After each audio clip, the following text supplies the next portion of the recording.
to another episode of Making Money Moves, our first Making Money Moves Houston edition episode. I'm Jared Sandler, joined by Beran of Longhorn Investments, and our good friend Darryl Smith. We'll let you know a little bit about Darryl in a second. Cal, thanks so much for joining us. Yeah, absolutely. Hey, it's just great to have you guys together. You know, Darryl, I want to introduce him. Darryl, I mean, he's one of the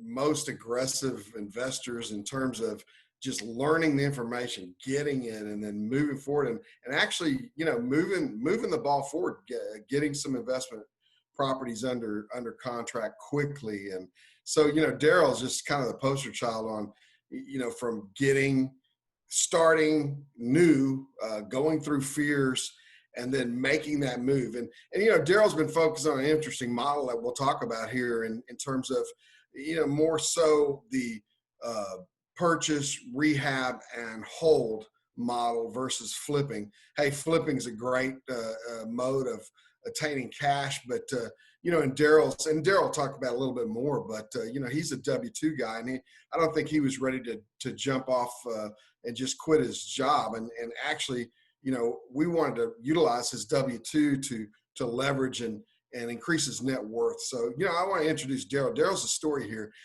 I've never seen anyone take action better than Darryl, and I've been doing this for 7 years. I've been an investor for 20. So, Darryl, take it away, man. Yeah, no, thank you for the intro. And you are right, I was a newbie investor. I actually met you, Cal, and your team at a meetup, and I had been to a couple of meetups. They were kind of fruitless. You know, everybody goes, listen to the person talks.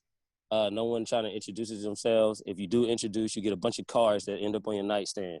And I had a short and sweet conversation with you, Cal. I was like, yo, man, what is hard money? What am I supposed to do with it? Like, I heard it's expensive money. Stay away from it. And you were like, no, man. Look, the name of the game is other people's money. You know, that was principle one. And I didn't understand it at the time. He was like, look, low barrier of entry, you know, just have a certain amount liquid. I think at the time it was 15, still not sure if that's true, but it was like 15 in your savings, a W-2, and we're quick and efficient. And I wanted to highlight the quick, efficient, easy, because I didn't know at the time that would be valuable.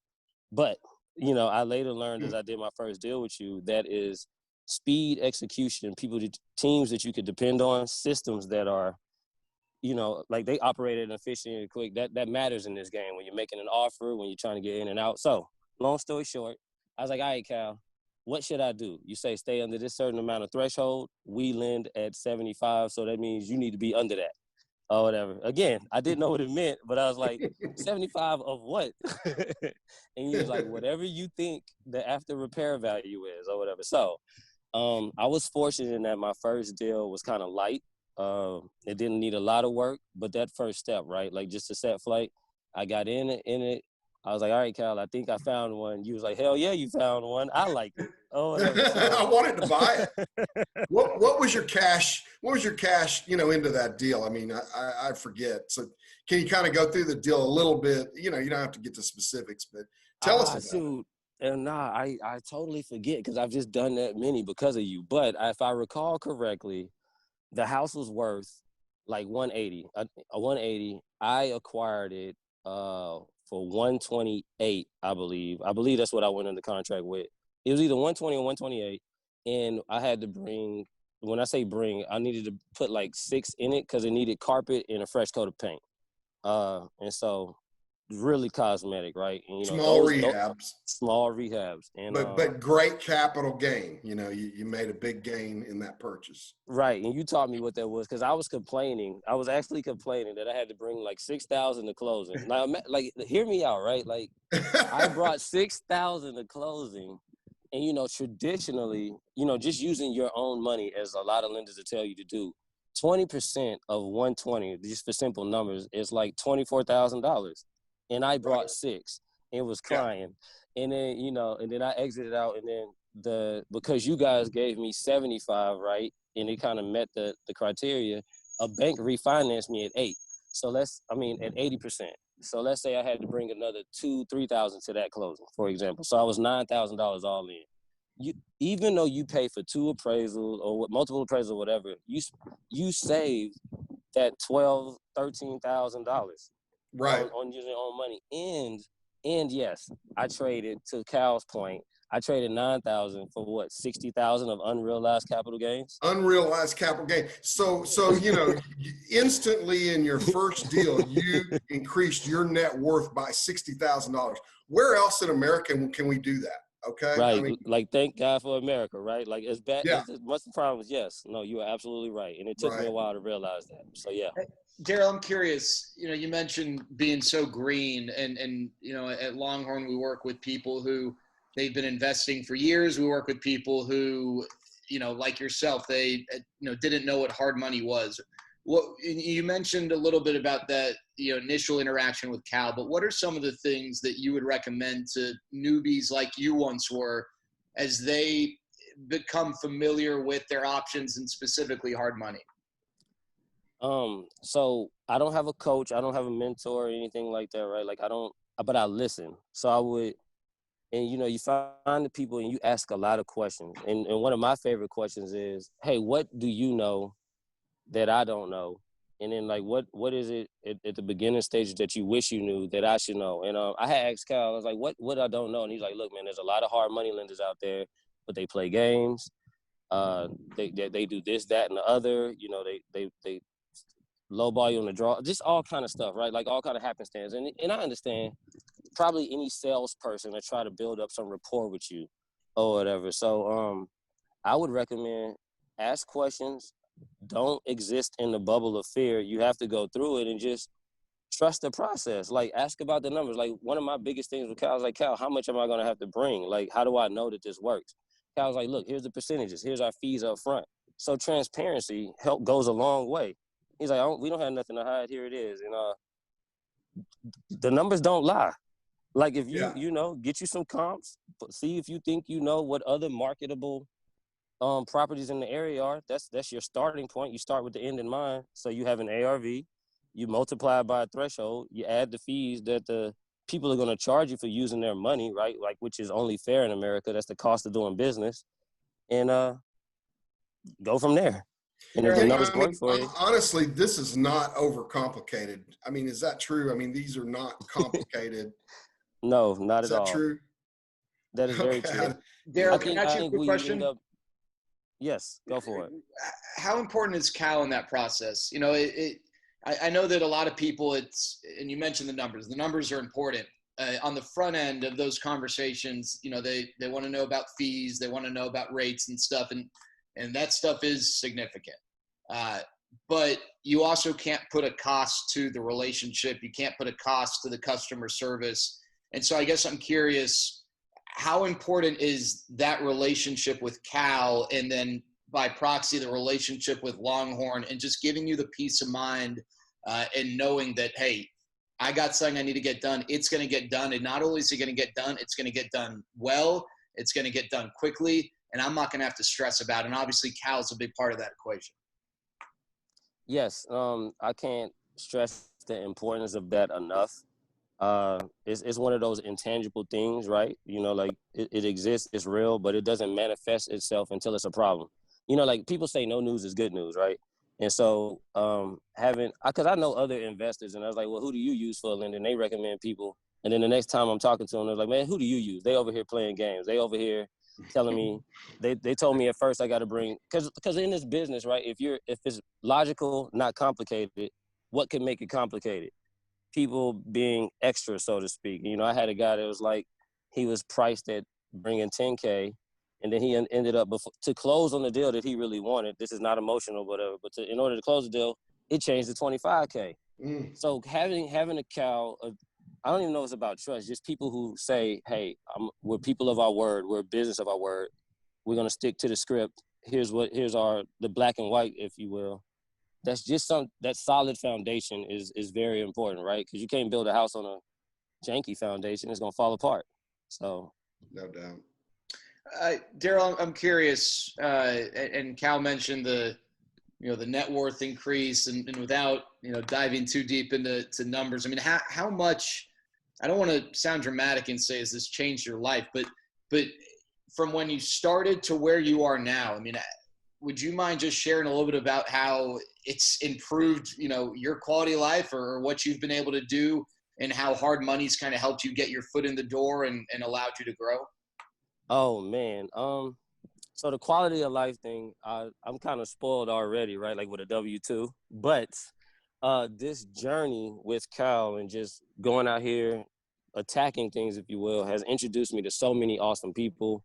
They say your network is your net worth, and that is absolutely true. Having Cal in my network, I don't know how many deals we've done together, but let's just say on average, I think we're at 5, and each of those were at least 50. That's $250,000 to my That, net worth. that's a $250,000 in net worth change. You know, Yes. how else is you going to do that? I mean, you know, honestly, 401k is not going to do that. Right. And the crazy part is if people talk about stocks all the time, and like you said, 401k, I have to spend 10,000 in order to get 10,000 worth of something in hopes it does something.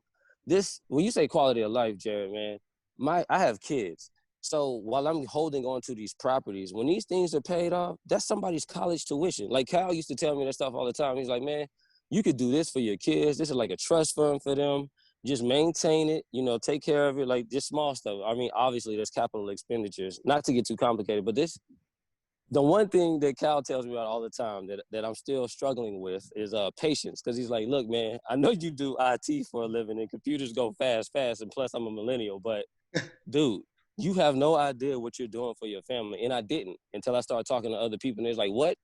$250,000? Like, just say that out loud.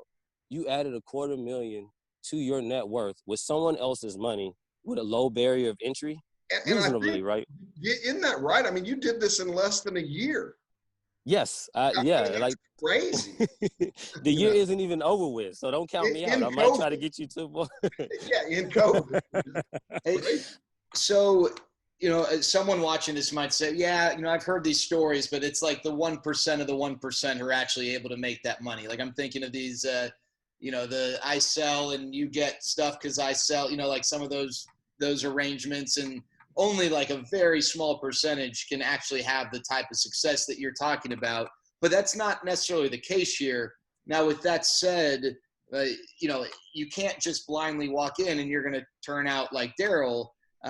Cal, you mentioned the you know, taking action. You mentioned the aggression. What are some of the other things that stand out about Darryl that have allowed him to have this success? Awesome question. You know, I mean, I failed to say the biggest thing is he's a listener, you know, and a listener, you know, takes in information, you know.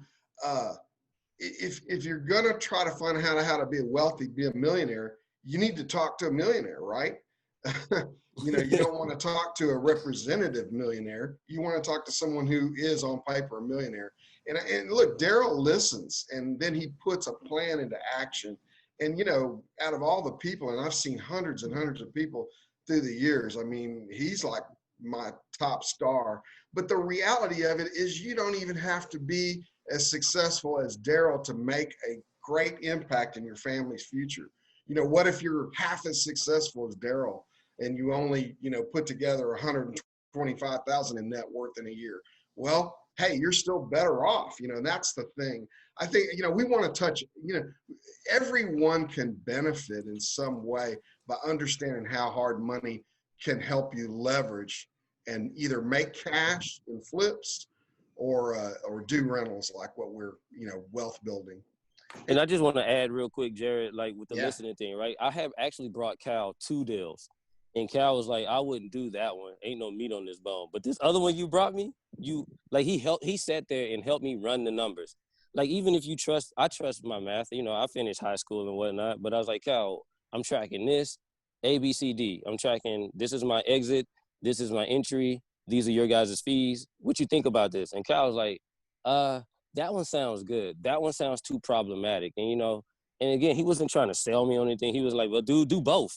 He, you know, again, just the honesty. And secondly, I want to, you know, jump on, reiterate that listening thing. Like, you don't have to be the smartest guy in the room. Like, make new mistakes. Cal told me all the mistakes he made. He was able to share with me his journey, and that was useful. But I'm like, well, Cal, I don't want to repeat what you did. And he's like, yeah, I know. That's why I'm telling you.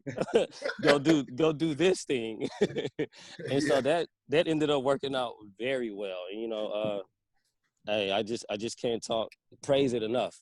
Hey, Darrell, I think one of the things that's important to share is that these adventures, each property, I mean, it's not like HGTV where, all you see is like all the amazing parts, like their struggles, their challenges, their hurdles. There are probably nights with at least one of the properties you went to bed, like not sure if it was going to work out. And I think that, on Cal's end, one of his jobs is to, help you through those situations. That's something that Longhorn can bring to that support system. But I'm curious if there's a challenge that stands out or something, a hurdle along the way that you've had to overcome that you remember that you could kind of share what that experience was like.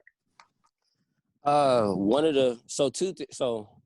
I was actually able to talk with Cal through some things. And thank you for the time, Cal. Like just speaking out loud about it, I often forget. You take for granted what works well in your life. But one time, after I got my first one and it was rented, I was like, dang, Cal, it was such an adrenaline rush. I was like, I want to do that again. He's like, yeah, that's all you need to do. Find another deal. And I was like, yeah, man, but is it gonna rent like this one? Like how do I know? And he's like, listen, man, that's just the fear talking. Shut up. Like Cal was like, I think Cal was disappointed in the fact he's like, how you go and find this amazing deal and now you over here backpedaling and hooing and hawing. And he's like, that's just the fear. It's gonna rent. And so as soon as I got the other one, to Cal's point, I fixed it up. It was more extensive or whatnot, and I had a bad experience with a contractor. So two things. I did get it rented out despite the contractor. And then I was like, yo, Cal, man, how did you vet your contractors? He's like, look, man, I got some contractors that are vetted, trusted, bonded. They're not the cheapest, but they're not most expensive. And what you'll learn in this business, again, that trust and accountability is more important than actual price.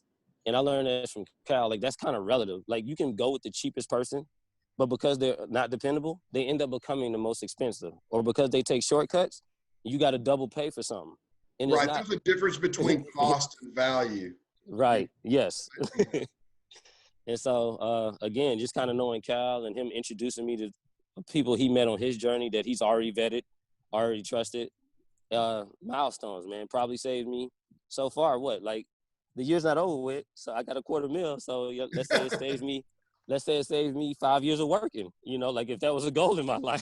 Yeah. Cal and Longhorn have reduced my lifespan of becoming a millionaire by at least 5 years. And so that's awesome. Hey, man, that's huge, because no matter where you are in life, right? I mean, it's time and money. And if you have increased your net worth, you're going to have more time with your family. You're going to have, there's great blessings in that. And I just reiterate it. This is not rocket science. And no, Hey, Darrell, I guess you sort of mentioned this. You talked about Cal's time. I just want to make sure that people viewing are aware. I'm a sports fan, so I use a lot of sports analogies. Cal is essentially your agent, right? If you, instead of negotiating contracts, he's there to help you with these deals. You've also got the CEO of the company, Mike Hoffman, who's available if needed. That's not something that a lot of companies can offer, but you got, I assume, I think I know the answer to this, but if you ever had a problem 24 hours a day, that you can call Cal and Cal's going to bust his tail to try and fix whatever or help you however. And there's a value to knowing you're not loan number 176.3-2. You're Darrell, right? Like, I just think that's important. Like, because I know I've felt at times, in buying a home or refining a home, that I was a loan. I was income for this person and some business for this company. But it's clear just observing the relationship. This is Cal and Darrell. This isn't Cal and loan number 72354. And I think there's a lot of value in that.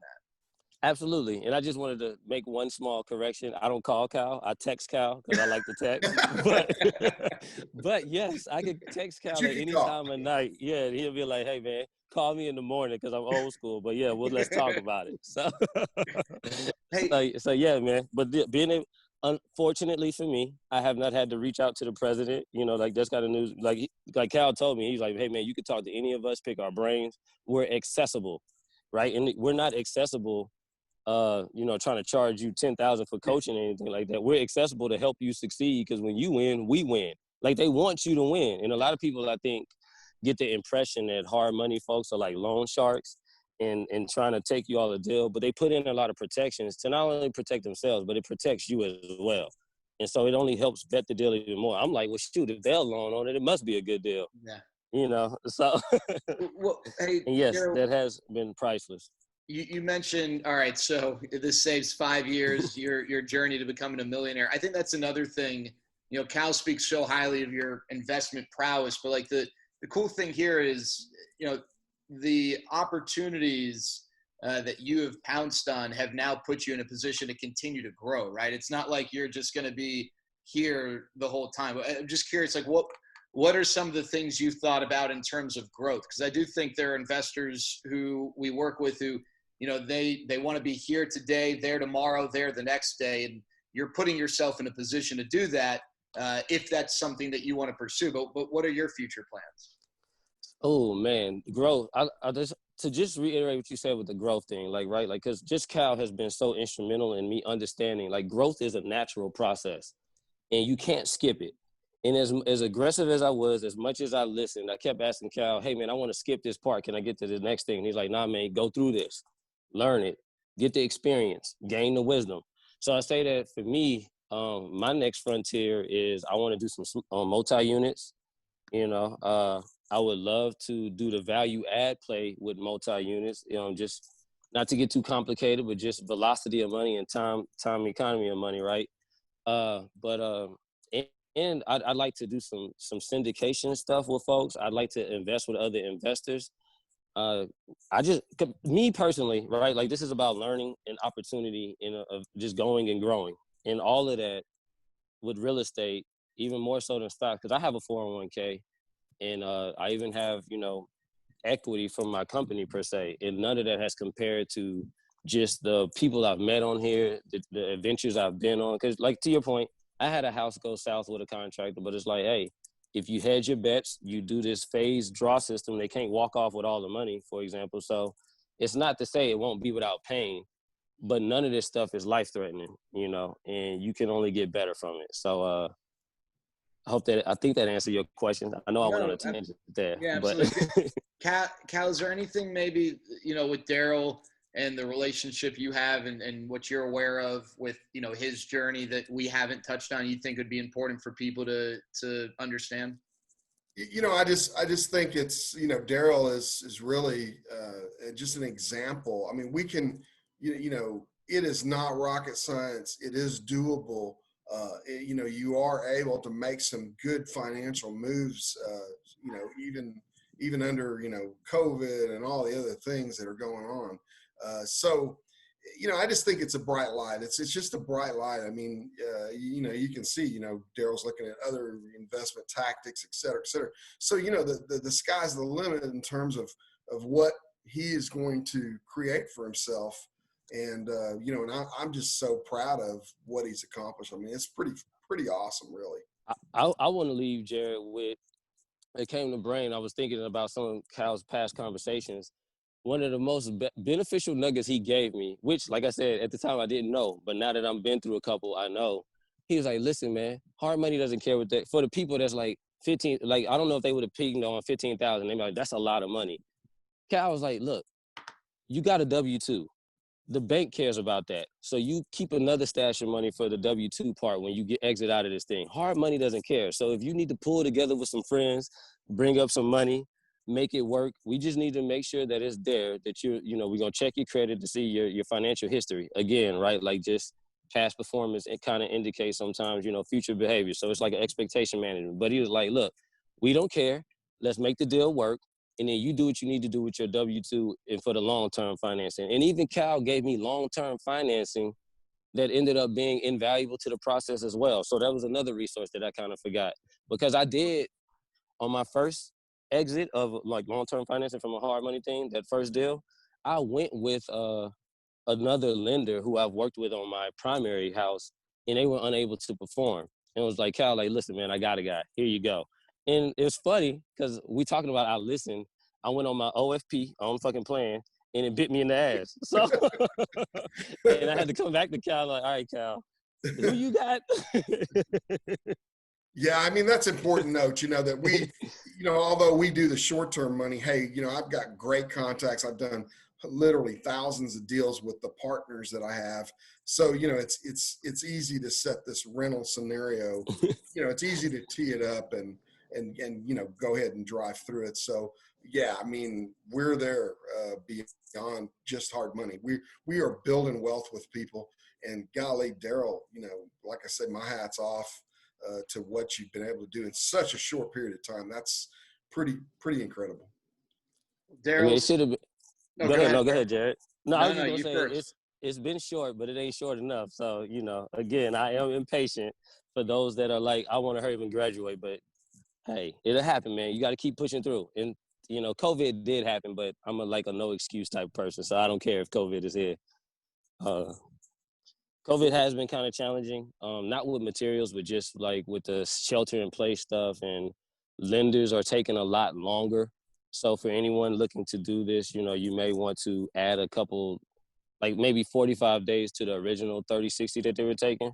But that's literally the only challenge COVID has gave, because with these low rates, everybody's refinancing. So there's a backlog of stuff. So just wanted to mention that. Yeah, for sure. Hey, Darryl, we really appreciate you hopping on, and congrats to you on the success you've had, and here's to more success moving forward. Thank you, gentlemen, and thank you so much much. success to you and your guys' journey as well. So thank you. All right, bye guys. Well, Cal, another great success story. This has been our first episode of the Houston edition of Making Money Moves. Stay safe, be healthy, and we'll talk to you soon. Absolutely. Thank you.